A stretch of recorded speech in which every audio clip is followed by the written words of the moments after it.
Hello everyone, welcome to my channel. आज की इस वीडियो में हम chapter number 1 matter in our surrounding class 9 का जो आपका फर्स्ट चैप्टर है केमिस्ट्री से, इसमें नेक्स्ट टॉपिक को डिस्कस करेंगे। इसमें आज हमारा जो टॉपिक है, मैटर की स्टेट्स को किन कंडीशंस के थ्रू हम चेंज कर सकते हैं। मैटर की 3 स्टेट्स हैं जो मोस्ट कॉमन स्टेट्स हैं, solid, liquid and the gas state. इन तीनों स्टेट्स को क्या हम एक दूसरे में इंटरचेंज कर सकते हैं? क्या सॉलिड से स्टेट से लिक्विड और लिक्विड से गैस स्टेट में कन्वर्ट कर सकते हैं? तो इसके लिए क्या कंडीशंस है या किन कंडीशंस में ऐसा पॉसिबल है, तो क्या कंडीशंस हैं? सो इसमें हमने थोड़ा सा डिस्कस किया था, तो वहीं से हम इसको कंटिन्यू करते हैं कि मैटर की 3 स्टेट्स हैं, तीनों स्टेट्स को इंटर कन्वर्जन किया जा सकता है। सॉलिड से लिक्विड और लिक्विड से गैस में हम कन्वर्ट कर सकते हैं, लेकिन 2 ही कंडीशंस हैं, most important conditions. One is the temperature और other is the pressure condition. Temperature और प्रेशर ऐसी कंडीशंस हैं जिससे मैटर की स्टेट्स को चेंज किया जा सकता है। इसको समझने के लिए आपको कोई स्पेशल उसकी रिक्वायरमेंट नहीं है, बहुत ज़्यादा दिमाग लगाने की भी ज़रूरत नहीं है। हमारे घर पे ही हम इसको, या हम सब ने ये फिनोमिनन को देखा हुआ है कि हमारे घर में सब में जो आइस होती है, आइस को जब हम हीट अप करें तो वो आइस किस में कन्वर्ट हो जाती है? लिक्विड स्टेट में, वाटर में। और उस वाटर को और ज़्यादा हीट अप करें तो वो वेपर्स में, भाप में भी कन्वर्ट हो जाता है। तो यहाँ पर हमने आइस जो कि सॉलिड स्टेट में है, उसको हमने वाटर लिक्विड स्टेट में लेके आए बाय अप्लाइंग टेम्परेचर, और उसी वाटर को और ज़्यादा हीट अप किया, मीन्स और ज़्यादा हीट प्रोवाइड की, तो वेपर्स बन गया, भाप बनी। तो हम यहाँ पे सॉलिड स्टेट से लिक्विड और लिक्विड से गैस स्टेट में, तीनों में आ जाते हैं। सो यहाँ पे हमने एक ही मैटर की तीनों स्टेट्स देख ली। इसको हम कह सकते हैं कि टेम्परेचर फैक्टर ने रोल प्ले किया है। लेकिन जब हम कभी भी टेम्परेचर और प्रेशर फैक्टर्स को लेते हैं, जब एक फैक्टर को यूज करते हैं तो दूसरा फैक्टर शुड बी कांस्टेंट, स्थिर होना चाहिए। दोनों, अगर टेम्परेचर भी वेरी करते रहे और प्रेशर भी, दोनों एक साथ वर्क नहीं करेंगे। अगर हमें स्टेट को चेंज करना है, 2 फैक्टर्स हैं, वन टाइम 1 फैक्टर कंसीडर करेंगे। अब यहाँ पे हम वेपर्स को, टेम्परेचर को यूज करके हम स्टेट्स को चेंज कर रहे हैं, प्रेशर को यूज करके भी स्टेट्स को चेंज कर सकते हैं। कि हमारे पास वेपर्स आ गए, उन वेपर्स को इकट्ठा करना है, कंडेंस कीजिए प्रेशर लगा के।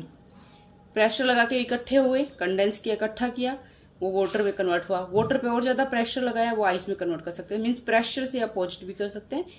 तो हम स्टेट्स को चेंज कर सकते हैं by applying the pressure and the temperature.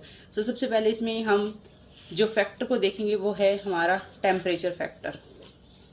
पहला factor, that is the effect of temperature. Temperature ने ऐसा क्या किया कि स्टेट्स चेंज हुई, इसको समझना है। ये जो फिनोमिनन है, इसमें टेम्परेचर को हमने इन्वॉल्व किया। टेम्परेचर ने किया क्या है कि जिससे स्टेट्स में चेंज हुआ।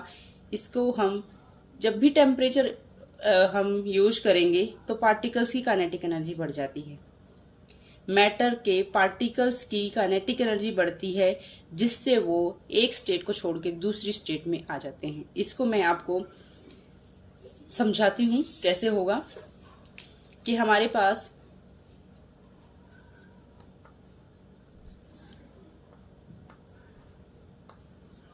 ये है एक मैटर, ये मैटर के हैं particles, these are matter particles.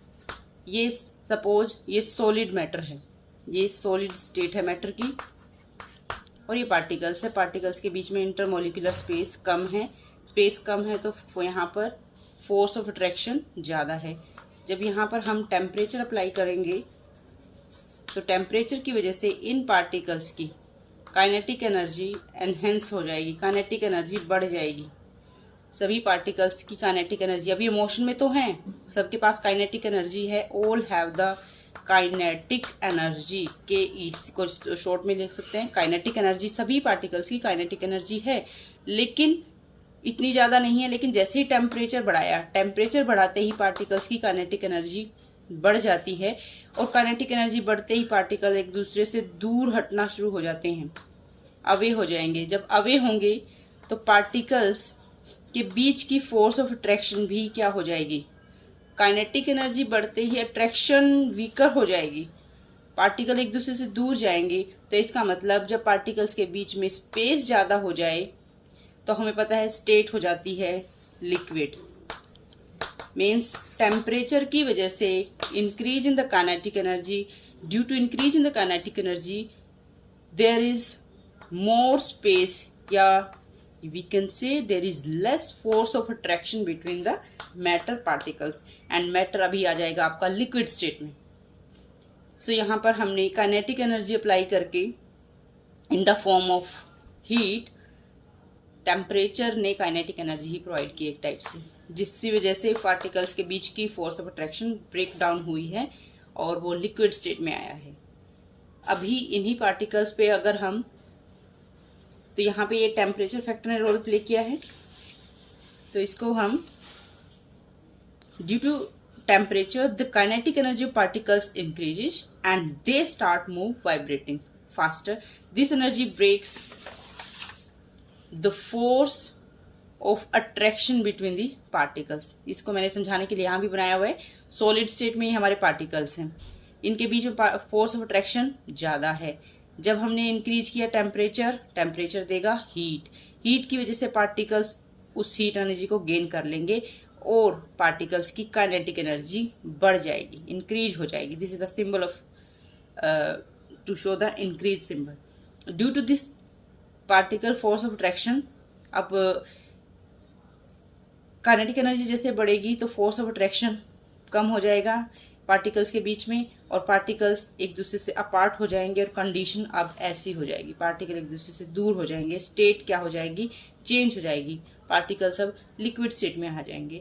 सो जिस टेम्परेचर पे अब हम हीट कर रहे थे, जिस टेम्परेचर पे जाके वो सॉलिड सब्सटेंस मेल्ट होना शुरू हो जाए और लिक्विड स्टेट में आ जाए, उसे कहते हैं melting point. Very very very important point, और इसको समझना बहुत ही स्टूडेंट्स को ये समझ में नहीं आता कि मेल्टिंग पॉइंट है क्या। जिस टेम्परेचर पे कोई सॉलिड सब्सटेंस मेल्ट होना शुरू हो जाए और वो लिक्विड में कन्वर्ट हो जाए, लेकिन यहाँ एक इंपॉर्टेंट पॉइंट है जिसको मैंने अंडरलाइन भी किया है, एटमॉस्फेरिक प्रेशर जो है वो कांस्टेंट होना चाहिए। At the atmospheric pressure means, मैंने अभी भी आप लोगों को जब स्टार्टिंग में टेम्परेचर फैक्टर को मेंशन किया था, जब टेम्परेचर फैक्टर का रोल हम स्टडी कर रहे हैं तो दूसरा फैक्टर मीन्स प्रेशर फैक्टर वो स्थिर होना चाहिए, कांस्टेंट होना चाहिए, वो चेंज नहीं होना चाहिए, क्योंकि नहीं तो फिर आप ये टेम्परेचर फैक्टर का इन्फ्लुएंस नहीं देख पाओगे। ये आपको हायर क्लासेस में जाके अच्छे से समझ में आएगा। सो जब किसी जिस टेम्परेचर पे सॉलिड्स लिक्विड में कन्वर्ट हो लेकिन atmospheric pressure should be constant, वो जो पॉइंट है जिस पे हमारा मेल्टिंग शुरू हुई, दैट इज मेल्टिंग पॉइंट। उस टेम्परेचर को बोलते हैं मेल्टिंग पॉइंट। सो यहाँ मैंने जैसे ये solids converting to the liquid, temperature को बढ़ाने से, लेकिन प्रेशर जो है वो चेंज नहीं होना चाहिए। आइस का मेल्टिंग पॉइंट कितना है? 273 केल्विन। आपको केल्विन में याद करना है क्योंकि ऐसा unit of the temperature is Kelvin. So ये आपका हमने इफेक्ट ऑफ टेम्परेचर पढ़ा। इसमें नेक्स्ट क्वेश्चन है एनसीईआरटी से ही मेन क्वेश्चन है कि एनसीईआरटी इज द बेस। आपको कोई और बुक पढ़ने की रिक्वायरमेंट नहीं होती जब आप एनसीईआरटी की एक एक लाइन पढ़ लेते हो, क्योंकि एनसीईआरटी से सारे क्वेश्चन आपके बनने होते हैं। What is fusion? फ्यूजन क्या है? फ्यूजन मीन्स किसी चीज का फ्यूज होना, मेल्ट हो जाना। जो अभी ये प्रोसेस हुई है कि सॉलिड चीज लिक्विड में कन्वर्ट हुई, जब कोई चीज सॉलिड से लिक्विड में कन्वर्ट हो, दैट इज फ्यूजन, मेल्टिंग हो जाना।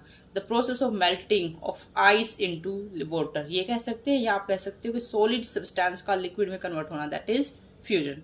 अब यहाँ पर बहुत ही ज्यादा इंपॉर्टेंट और जो बहुत ही समझने वाला क्वेश्चन है, वेरी वेरी इंपॉर्टेंट, कि क्या होता है व्हेन अ सॉलिड मेल्ट्स। जब एक सॉलिड मेल्ट होना शुरू हो जाता है या मेल्टिंग उसकी प्रोसेस शुरू हो जाती है, it's temperature remain the same, where does the heat goes. Means हम किसी चीज, सॉलिड सब्सटेंस है हमारे पास, मीन्स आइस समझ लीजिए, और सॉलिड है, उसको आप हीट कर रहे हो, आप नीचे से हीट दिए जा रहे हो और सॉलिड धीरे धीरे धीरे मेल्ट भी होना शुरू हो गया है। तो आप जब पानी का जो वो मेल्ट हो रहा है उसका टेम्परेचर नोट करो और जो आइस थी उसका टेम्परेचर नोट करो, दोनों टेम्परेचर सेम है, लेकिन आप तो हीट दे रहे हो, means we are giving heat. Heat देने के बाद भी टेम्परेचर पानी का, पिघलते हुए पानी का और जो बर्फ थी पहले, दोनों का सेम है। इसका मतलब वो दी गई हीट कहाँ गई? इंपॉर्टेंट क्वेश्चन है कि आप हीट भी कर रहे हो तो वो दी गई हीट कहाँ गई है?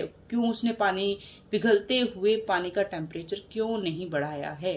ये क्वेश्चन बहुत ही ज़्यादा, और साइंस को समझने के लिए यहाँ ये इम्पोर्टेंट आपका एक क्वेश्चन बनता है यहाँ, ये बहुत ही इम्पोर्टेंट है। इसको हम समझें कि जब हम हीट एनर्जी दे रहे हैं, टेम्परेचर दे रहे हैं आइस को मेल्ट करने के लिए, लेकिन इंक्रीज नहीं है टेम्परेचर, सिस्टम का जो सिस्टम है हमारा, जो वाटर है जो मेल्ट हो रहा है, जो सॉरी आइस जो मेल्ट हो रही है, वहाँ पे टेम्परेचर इंक्रीज क्यों नहीं हो रहा है? क्योंकि वो जो हीट एनर्जी जितनी भी दी है वो स्टेट को चेंज करने में इस्तेमाल हो रही है। स्टेट को चेंज करने का मतलब है जितनी हीट हम दे रहे हैं वो हीट बीच की फोर्स ऑफ अट्रैक्शन को तोड़ने में यूज हो रही है। वो फोर्स अट्रैक्शन को तोड़ रही है पार्टिकल्स की, इसलिए वो हीट सारी वहां पे यूज हो रही है।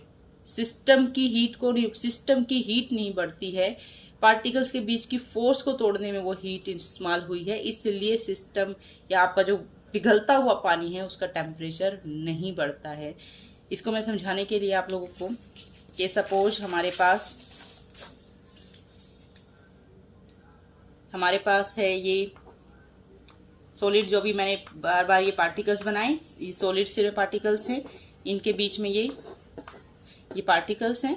पार्टिकल्स के बीच में यहाँ पर इसको मैं डिफरेंट कलर से कर लेते हैं। यहाँ पे ये स्पेस है, लिटिल स्पेस है। सॉलिड स्टेट में पार्टिकल्स के बीच में स्पेस बहुत ही कम होता है। पार्टिकल्स के बीच में स्पेस कम है तो यहाँ पर फोर्स ऑफ अट्रैक्शन भी ज़्यादा है। फोर्स ऑफ अट्रैक्शन यहाँ पर ज़्यादा है। जब हमने सिस्टम को किया सिस्टम को हीट कर रहे हैं, टेम्परेचर दे रहे हैं, तो वो हीट एनर्जी कहाँ गई? पार्टिकल्स ने क्यों नहीं ली? पार्टिकल्स हीट लेके गर्म क्यों नहीं हुए? वाटर के पार्टिकल्स है ये, दीज आर वाटर पार्टिकल्स। इन्होंने हीट लेके इनका टेम्परेचर क्यों नहीं बढ़ा? कहाँ गई वो दी गई हीट? वो दी गई हीट ये बीच की, जिसको मैंने ये ब्लू कलर से बनाया है, इस बीच की अट्रैक्शन को तोड़ेगी। सारी दी गई हीट यहाँ खत्म हो जाएगी, बीच की फोर्स ऑफ अट्रैक्शन को तोड़ने में खत्म हो जाएगी, जिससे सारे पार्टिकल्स ऐसी कंडीशन में आ जाएंगे कि उनके बीच की फोर्स ऑफ अट्रैक्शन बहुत ही ज्यादा कम हो जाएगी। क्वेश्चन जो था कि हम हीट दे रहे हैं तो इन पार्टिकल्स की हीट नहीं, पार्टिकल्स का टेम्परेचर नहीं बढ़ रहा है। कहाँ गई वो सारी की सारी हीट? वो सारी हीट बीच की फोर्स ऑफ अट्रैक्शन में को तोड़ने में यूज हो गई है। तो इसका आंसर आप लोगों को ये देना है। और जो ये जितनी हीट बीच की फोर्स ऑफ अट्रैक्शन को तोड़ने में इस्तेमाल हुई है, इसी को कहते हैं, very very very important term जो आपकी 9 इस चैप्टर में इंपॉर्टेंट है, latent heat. Very important concept, latent heat. Latent word का मतलब होता है छिपी हुई। लेटेंट हीट बोलते हैं इसको कि जो हीट दी लेकिन हमें दिखाई नहीं दे रही है, सिस्टम का टेम्परेचर ही नहीं बढ़ रहा है, तो वो हीट कहाँ गई है? वो छिपी हुई हीट बीच की अट्रैक्शन को तोड़ने में खर्च हो गई है। इस छिपी हुई हीट को ही कहते हैं लेटेंट हीट, और इसके लिए शब्द लेटेंट हीट ऑफ फ्यूजन कहते हैं इसको, क्योंकि यहाँ फ्यूज हुआ है भाई। सॉलिड जो है वो फ्यूज होके लिक्विड में कन्वर्ट हुआ है, सॉलिड लिक्विड में बदला है, फ्यूजन हुआ। फ्यूजन वर्ड अभी हमने किया था। Fusion means that is the solid substance का लिक्विड में कन्वर्ट होना। तो यहाँ पे फ्यूजन हुआ और जितनी हीट है वो सारी की सारी हीट इस बीच की फोर्स को तोड़ने में इस्तेमाल हो गई, छिपी रही, इसीलिए इसे कहते हैं latent heat of fusion. I hope कि आप लोगों को ये टॉपिक, ये इंपॉर्टेंट कॉन्सेप्ट है इस पूरे चैप्टर का। यहाँ मैंने लिखा भी हुआ है, आप नोट्स को रीड कर सकते हैं। ये नोट्स की मैं आप लोगों को एक और वीडियो सेंड करूंगी। This heat energy which is absorbed, जो हीट एनर्जी जो एब्जॉर्ब हुई है आइस ने जितनी एनर्जी को एब्जॉर्ब किया है without showing any rise in temperature is known as latent heat. छिपी हुई हीट है, और इसी लेटेंट हीट को लेटेंट हीट ऑफ फ्यूजन भी कह सकते हैं।